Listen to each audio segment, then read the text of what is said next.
কেমন আছো বন্ধুরা? এই দেখো রান্না করতেছি শুটকি মাছ দিয়ে কচু শাক। কচু শাকের ডেগা আছে না, সেইগুলা মিষ্টি কচু শাক খেতে খুবই সুস্বাদু এবং মজা লাগে। আর তোমাদের সাথে কথা বলি একটু। তোমরা রিচ এঙ্গেজমেন্ট এগুলো কমে যাওয়া নিয়ে খুব দুশ্চিন্তা করছো। আমারও হয় এরকম দুশ্চিন্তা, কিন্তু দুশ্চিন্তা করে মন খারাপ করে কোনো লাভ নাই।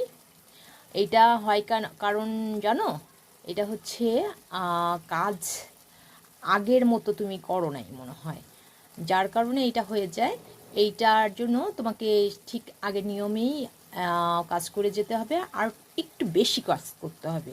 তোমার ভিডিও আপলোড, তারপরে ছবি পোস্ট, এগুলো একটু বাড়িয়ে দিতে হবে, এবং এঙ্গেজমেন্টের জন্য সবার ভিডিওগুলো একটু বেশি বেশি দেখতে হবে।